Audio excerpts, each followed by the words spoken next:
یہ کرم کسی اور نے نہیں، غوث اعظم نے کیا ہے۔ اور پھر غوث اعظم حاجت رجوائی کیسے کرتے ہیں؟ اسی شہر کی مائے ناز شخصیت مفتی انصار احمد صاحب کی بلا، وہ اپنی کتاب غوث الورا کے اندر ایک واقعہ نقل کرتے ہیں کہ مصر کے اندر قاہرے کا ایک علاقہ تھا جس میں ایک شخص رہا کرتا تھا جس کا نام یوسف مصری تھا۔ کیا تھا؟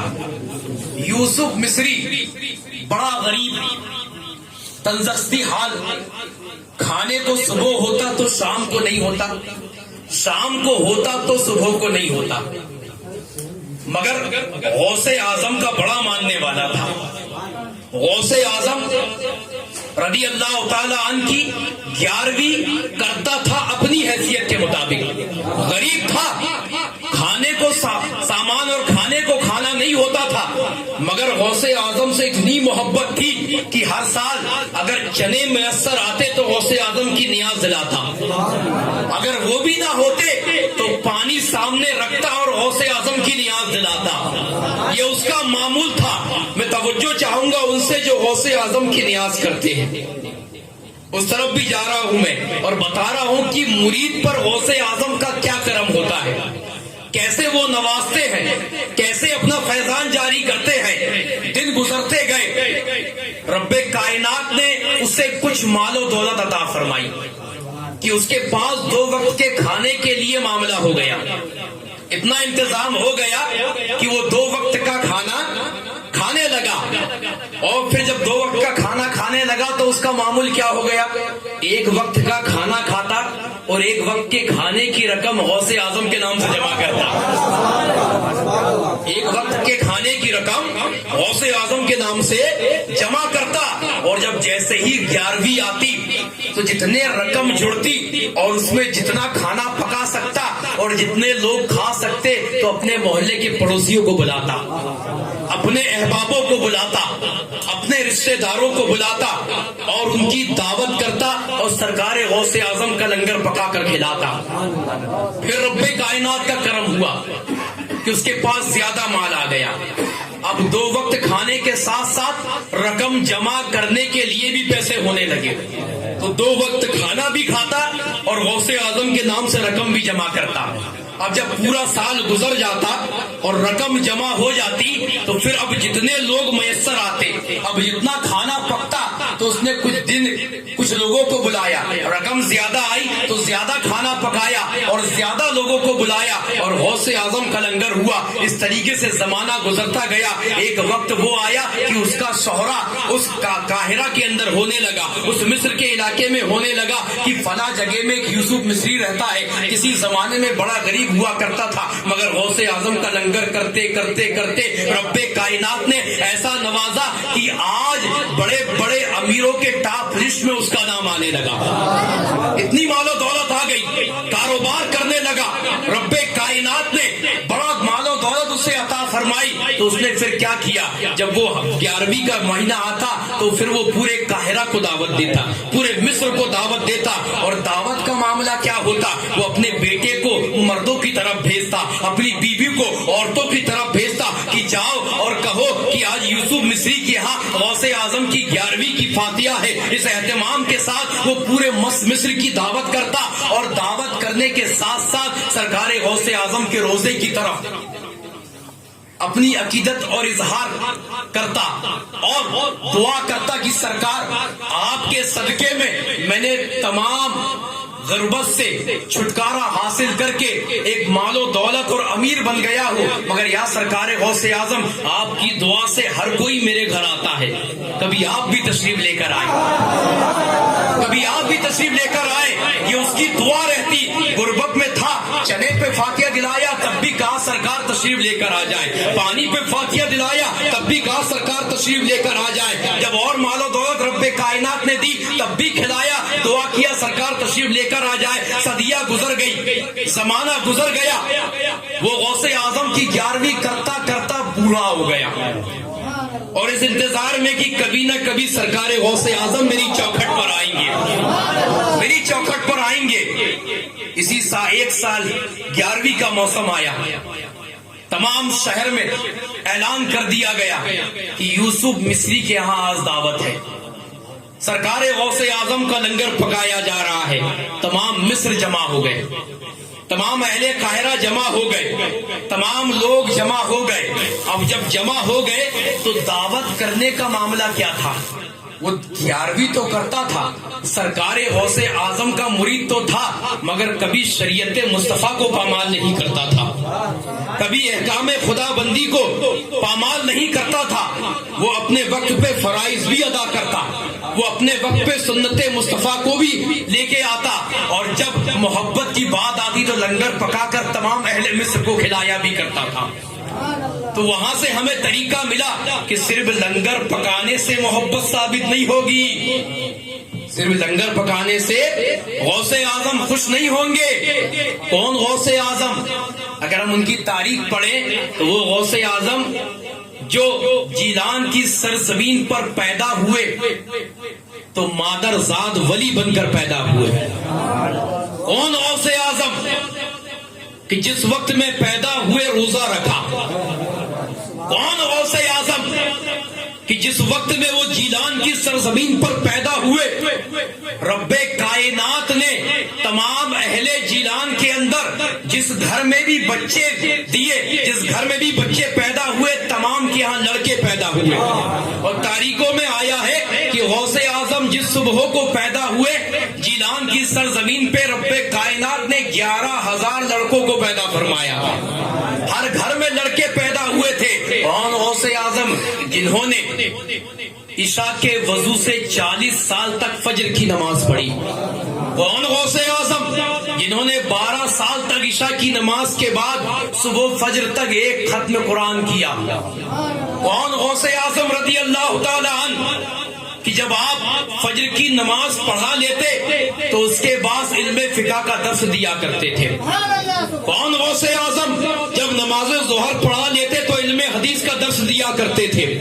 کون غوث اعظم جب نماز عصر پڑھاتے تو سنت مصطفیٰ کی تکمیل کر کر اور سنت مصطفیٰ کی تعلیم دیا کرتے تھے؟ کون غوث اعظم جب مغرب کی نماز پڑھا لیتے تو آنے والے مہمانوں سے ملاقات کر کر ان کا حال چال پوچھا کرتے تھے؟ کون غوث اعظم جب عشاء کا وقت ہوتا اور عشاء کی نماز ختم ہو جاتی تو پھر جامع مسجد کے ممبر پہ بیٹھ کر واعظ و نصیحت کیا کرتے تھے؟ اسی طریقے سے اپنی ساری زندگی غوث اعظم نے گزاری ہے۔ اور آج ہم مرید کیا کرتے ہیں؟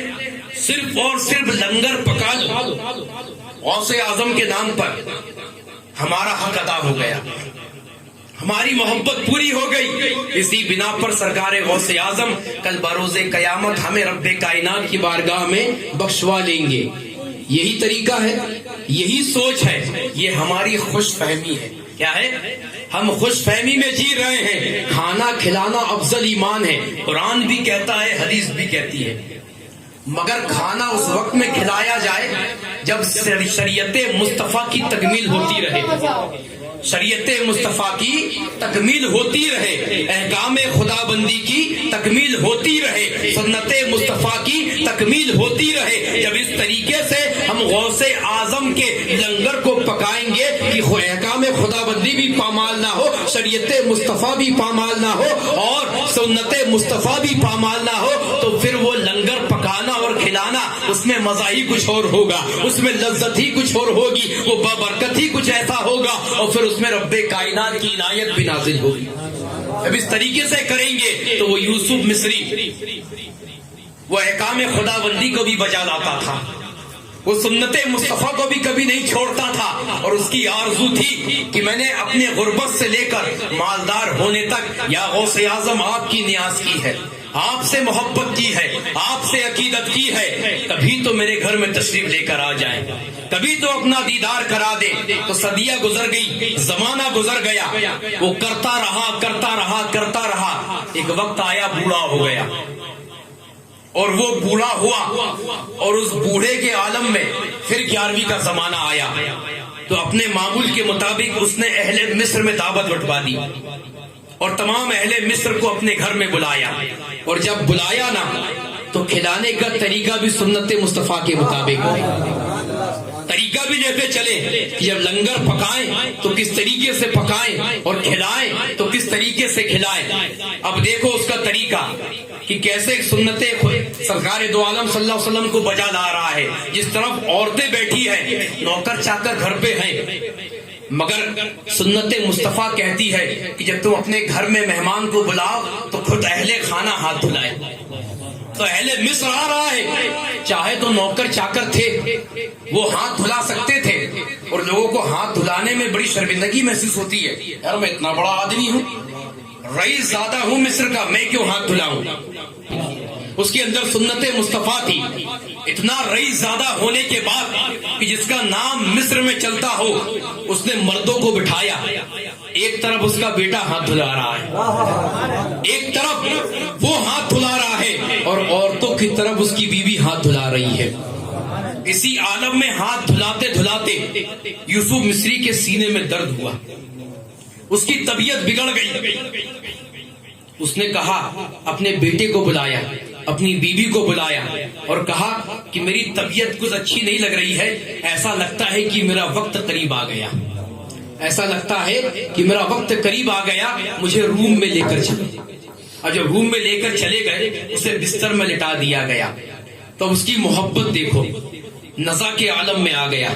اسے پتا چل گیا کہ میری موت قریب ہے. تو اس نے وصیت کی اپنی بیوی کو کہ اے میری بیوی, صابرہ رہنا, شاکرہ رہنا, صبر کرنا. اے میرے بیٹے صبر کرنا, اور سنو جب میرا انتقال ہو جائے تو گھر میں مہمان آئے ہوئے, کسی کو خبر نہ لگے کہ یوسف مصری کا انتقال ہو گیا ہے, ورنہ لوگ میرے غوث کی نیاز کو چھوڑ کر چلے جائیں گے, وہ غم میں ڈوب جائیں گے کہ یوسف مصری کا انتقال ہو گیا ہے. وہ جس طریقے سے آئے تھے, میں نے اتنی محبت کے ساتھ غوث اعظم کا لنگر کیا ہے, لوگ بنا کھائے غم میں چلے جائیں گے. اے میرے بیٹے, اے میری بیوی, میرا انتقال ہو جائے تو میرے انتقال کی خبر جب تک مصر کا ایک بندہ بھی غوث اعظم کا لنگر نہ کھا لے, جب تک میری انتقال کو عام نہ کرنا. یہ وصیت کی اور یوسف مصری کا انتقال ہو گیا. تو بیٹے نے کیا کیا, چادر لی اور چادر چہرے پہ ڈال دی, جسم پہ ڈال دی, اور وصیت کے مطابق جس گھر میں میت ہو جائے کیا انسان پھر کھانا کھلائے گا, کیا پھر دعوتیں ہوں گی؟ مگر اس کی محبت دیکھو, میں نے کسی ایرے گیرے کی نیاز نہیں کی ہے, غوث اعظم کی نیاز کی ہے.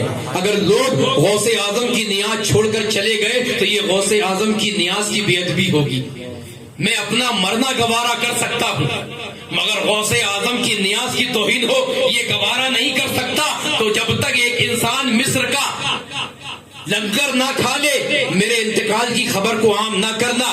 تو بیٹے اور ماں نے اس چیز کو اپنے ذہن میں رکھ لیا اور کھانا کھلانے لگے. اب وہ یوسف مصری جو ہمیشہ غوث اعظم کے گنبد کی طرف رخ کر یہ نیت کرتا تھا کہ غوث اعظم کبھی میرے گھر پہ تشریف لے کر آئے, مر گیا, غوث اعظم نہیں آئے. اب بیوی کھانا کھلا رہی ہے, بیٹا کھانا کھلا رہے ہیں. اسی مہمان میں ایک مہمان آئے, چہرہ نورانی ہے, لباس نورانی ہے, چہرے سے نور ٹپک رہا ہے. آئے اور آ کر بیٹھ گئے. بیٹے نے آیا, سلبچی لے کر آیا, پانی لے کر آیا اور ہاتھ دھلانے لگا. جیسے ہی ہاتھ دھلانے کی کوشش کی, آنے والا کہتا ہے اے بیٹے تمہارے باپ کو بلاؤ, یوسف مصری کو بلاؤ, یوسف مصری کو بلاؤ. کہا اس نے دعوت دیا ہے اسی کے ہاتھ سے ہاتھ دھوؤں گا, اس نے دعوت دیا ہے اسی کے ہاتھ سے کھانا کھاؤں گا.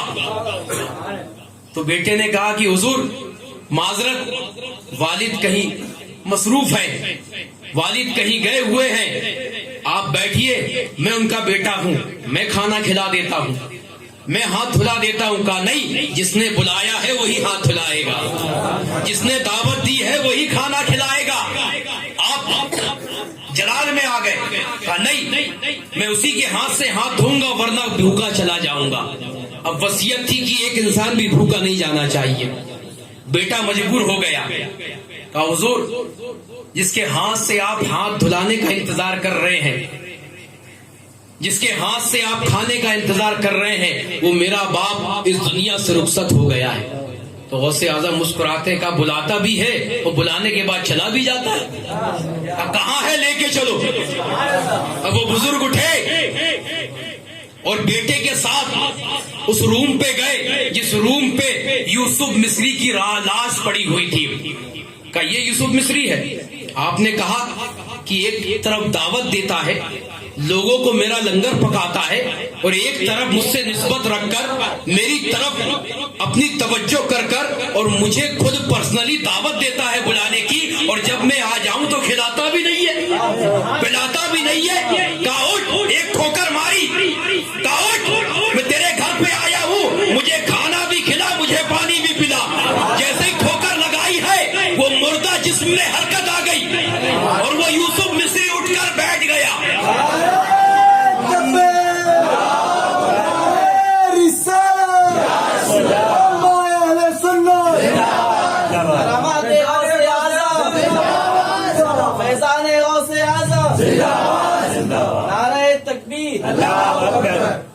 اب جیسے ہی وہ اٹھ کے بیٹھا, بیوی بھی آ گئی, بچہ بھی آ گیا. بڑے تعجب میں کہ آنے والے ہیں کون. وہ یوسف مصری بھی اٹھ کر کھڑا ہو گیا. کہا حضور, ٹھوکر مار کر آپ نے مجھے زندہ کر دیا, میرے جسم میں روح واپس آ گئی, آپ ہیں کون, آپ ہیں کون؟ تو غوث اعظم مسکرائے. کہا صدیوں سے جس کی نیاز کرتا آ رہا ہے, جس کے نام پہ لنگر پکاتا آ رہا ہے, اسے ہی نہیں پہچانتا. ارے میں غوث اعظم ہوں, غوث اعظم شیخ عبد القادر جیلانی. تو نے میری طرف نسبت کو رکھا, میری طرف توجہ کی, میں تجھ سے راضی ہو گیا. پہلے نہیں آتا تھا, آج آیا ہوں تاکہ تجھے ٹھوکر مار کر زندہ کر دوں. جیسے تو پہلے میری نیاز کرتا تھا, آج کے بعد پھر کرتا رہے.